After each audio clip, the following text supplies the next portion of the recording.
தீபாவளி சிறப்பு பேருந்துகளை இயக்க புதிதாக தேர்வு செய்யப்பட்ட ஓட்டுநர்களுக்கு அவசர கால நடவடிக்கையில் பயிற்சி அளித்து வருவதால் விபத்துக்கள் ஏற்படும் அபாயம் ஏற்பட்டுள்ளது.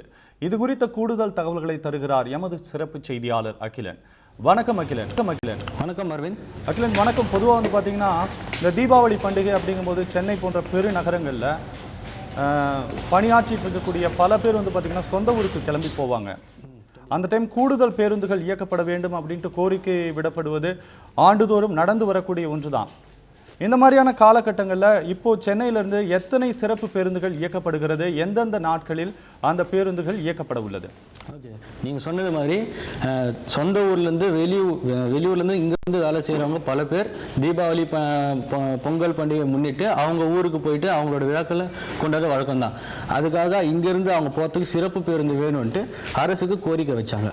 அந்த கோரிக்கையை தமிழக அரசு எதிர்த்து அவங்களுக்கு 6300க்கும் மேற்பட்ட சிறப்பு பேருந்துகள் இயக்க தமிழக அரசு உத்தரவிட்டுள்ளது. அதன்படி தமிழகத்தில் மொத்தம் 25000 அரசு பேருந்துகள் இயக்கப்படுகிறது. இதில் கண்டக்டர், டிரைவர், ஆஃபீஸர், கிளர்க்கு என மொத்தம் 1,00,000 பேர் வேலை செய்கிறாங்க. அந்த 1,00,000 பேரும் தீபாவளி, பொங்கல் அந்த மாதிரி முக்கியமான பண்டிகை வரும்போது அவங்க சொந்த ஊருக்கு போய் கொண்டாடுறது வழக்கமாக வச்சுருக்காங்க எப்போவுமே. அதனால் இந்த வருஷம் வந்து நவம்பர் 13ஆம் தேதி தீபாவளி கொண்டாடப்படுவதனால தீபாவளிக்கு முந்தின 3 நாளும் தீபாவளி முடிந்த பிறகு 3 நாட்களும் சிறப்பு பேருந்து இயங்கும் என மாநகர போக்குவரத்து கழகம் தெரிவித்திருக்கு. அதிலிருந்து பார்த்தீங்கன்னா நவம்பர் 10ஆம் தேதி முதல் 17ஆம் தேதி வரை அந்த சிறப்பு பேருந்துகள் இயக்கப்படுகிறது. குறிப்பாக எந்தெந்த மாவட்டங்களுக்கு கூடுதல் பேருந்துகள் இயக்கப்படுகிறது? முக்கியமான மாவட்டமான திருப்பூர், கோவை, கடலூர், திண்டுக்கல், நாகப்பட்டினம், கன்னியாகுமரி அது போன்ற முக்கியமான நகரங்களுக்கு சிறப்பு பேருந்துகள் நிறையவே இயக்கப்படுகிறது. அது அரசு பேருந்தில், அதாவது இங்கேருந்து போகிறவங்க மொத்தம் பிரைவேட் பஸ்ஸை நம்பாமல் எல்லாருமே அரசு பேருந்தை நம்பிடுவாங்க. ஏன்னா அதில் தான் கம்மியான காசு வாங்குவாங்க, கரெக்டாக எடுத்து போய் சேர்ப்பாங்கன்றதுனால எல்லாருமே அரசு பேருந்து தான் நம்பியிருப்பாங்க. இதுக்காக வந்து மொத்தம் புதிதாக போன மாதம் ஆள் தேர்வு செய்யப்பட்டார்கள். இதில் ஆள் தேர்வு செய்யப்பட்டதில் டிரைவர், கண்டக்டர் அது மாதிரி மொத்தம் 6000 சில்லற பேர் சேர்த்துருக்காங்க. இதில் வந்து அவங்க வந்து இப்போ இன்னும் ஒரு 10 நாள் தான் இடைவெளி இருக்க காரணத்தினால் அவங்களுக்கு வந்து அவசர காலமாக பயிற்சி அளிக்கப்படுகிறது. இந்த பயிற்சியால் வந்து அவங்க கரெக்டான டைம்ல ஓட்ட முடியாம இல்ல புதிய பேருந்து, புதிய தடங்கள் அது எல்லாமே அவங்க தெரியாம விபத்துகள் ஏற்படும்னு பொதுமக்கள் கொஞ்சம் பாதிக்கிறாங்க. இதனால அது வந்து சிறப்பாக ஏதாவது தமிழக அரசு நடவடிக்கை எடுக்க வேணும்னு பொதுமக்கள் கோரிக்கை வச்சுட்டு வராங்க. அகிலன், இப்போ வந்து நீங்கள் பார்த்தீங்கன்னா இந்த புறவழிச்சாலைகளில் இயக்கப்படக்கூடிய அரசு பேருந்துகளில் பயிற்சி ஓட்டுநர்கள் வந்து அவங்க வந்து பேருந்துகளை இயக்குவதால் பல விபத்துக்கள் நடக்கப்படுவதாக வந்து தகவல்களும் சொல்லுது. பல விபத்துக்கள் நடந்துக்கிட்டும் இருக்குது. இந்த டைமில் இப்படி வந்து பயிற்சி ஓட்டுநர்களுக்கு வந்து பயிற்சி கொடுத்து அவர்களை வந்து பேருந்துகள் இயக்க விட்டால் விபத்துக்கள் அதிகரிக்க வாய்ப்புண்டு இல்லையா? இது என்னன்னா, இப்போ சமீப காலமாகவே தமிழகத்தில் நிறைய ஹைவே ரோட்டில் பேருந்து விபத்துகள் வந்து அதிக அளவு இருக்கு.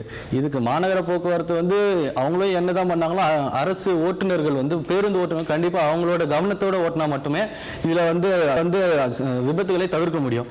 அதில் இப்போ இந்த வாட்டி சொல்கிற மாதிரி பார்த்தீங்கன்னா புதுசாக அவங்களுக்கு கட்டுப்பாடு விதிச்சிருக்காங்க. எல்லா டிரைவர், கண்டக்டருக்கும் 24 மணி நேரமும் டியூட்டிக்கு வரணும். அது இல்லாமல் அவங்களுக்கு 10ஆம் தேதி முதல் 17ஆம் தேதி, அதாவது ஒரு வார காலம் அவங்களுக்கு விடுமுறை கிடையாது.